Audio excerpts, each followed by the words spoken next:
برائے مہربانی ویڈیو مکمل دیکھیں، جزاکم اللہ۔ السلام علیکم ورحمۃ اللہ وبرکاتہ۔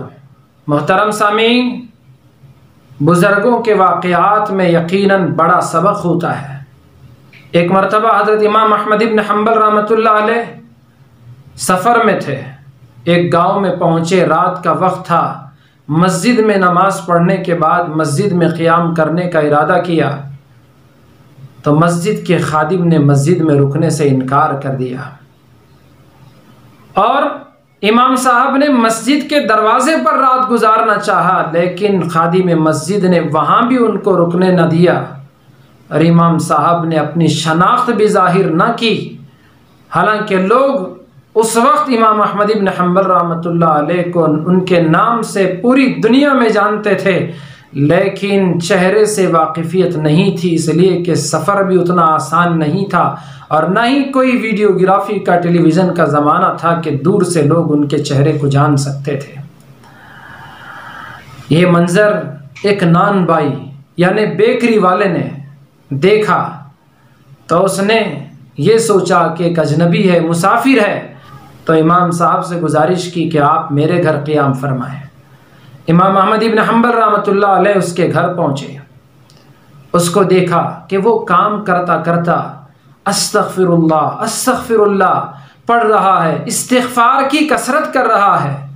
امام صاحب نے اس سے پوچھا، کیا تمہیں استغفار کی اتنی کثرت کا پھل ملا ہے؟ یقیناً سامعین، جتنا استغفر اللہ پڑھے گا اللہ تبارک و تعالی اس کے لیے اس کی تمام حاجتوں کو، آرزوؤں کو پورا کرے گا۔ چنانچہ امام حسن بصری رحمۃ اللہ علیہ کے پاس ایک آدمی شکایت لے کر آیا، حضرت قحط سالی ہے۔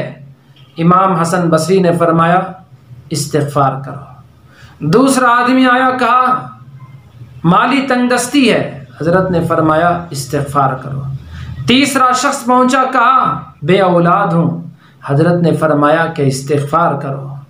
چوتھا شخص آیا، کہا اس سال فصل میں کمی ہے، حضرت نے فرمایا کہ استغفار کرو۔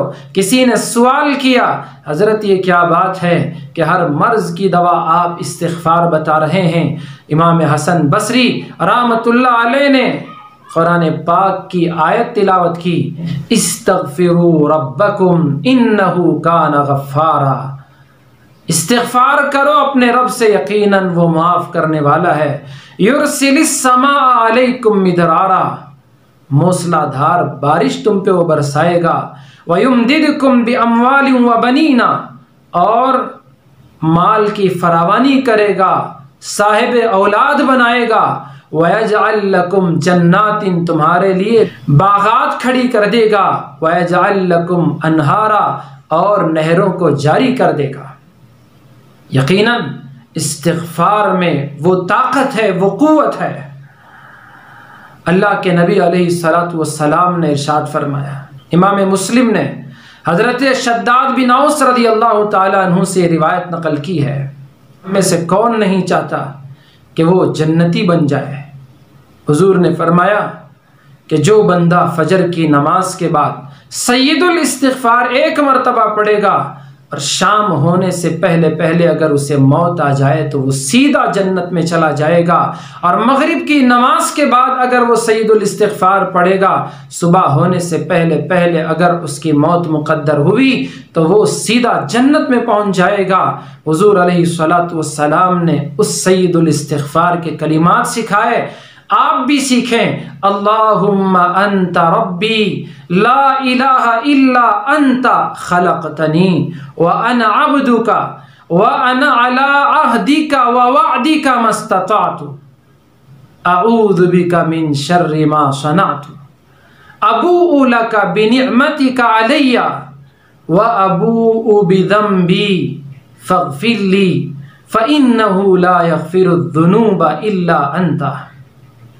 پھر دہراتا ہوں تاکہ یاد ہو جائے، اللہم انت ربی لا الہ الا انت خلقتنی وانا عبدک وانا علی عہدک ووعدک ما استطعت اعوذ بک من شر ما صنعت ابوء لک بنعمتک علی وابوء بذنبی فاغفر لی فإنہ لا یغفر الذنوب الا انت۔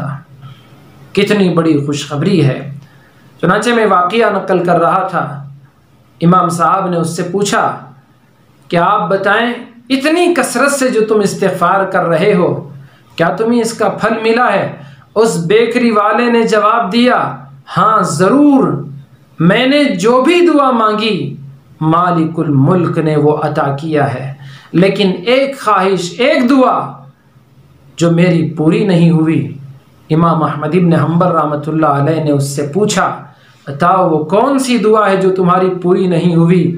تو اس نان بائی نے، بیکری والے نے کہا کئی دنوں سے خواہش ہے، دل میں تمنا ہے کہ میں امام احمد ابن حنبل رحمۃ اللہ علیہ سے ملاقات کا شرف حاصل کروں، ان کی زیارت کروں۔ امام احمد ابن حنبل رحمۃ اللہ علیہ نے فرمایا کہ میں ہی احمد ابن حنبل ہوں، اور اللہ تبارک و تعالی نہ صرف یہ کہ تمہاری دعا کو نہ سنا بلکہ مجھے تمہارے دروازے تک کھینچ کر لے آیا۔ اللہ اکبر، اللہ اکبر۔ استغفار کی ایسی برکتیں ہیں، اس لیے کثرت سے استغفار کرنے کا اہتمام کریں۔ اللہ تبارک و تعالی مجھے آپ کو توفیق عطا فرمائے۔ آمین۔ وآخر دعوانا ان الحمد للہ رب العالمین۔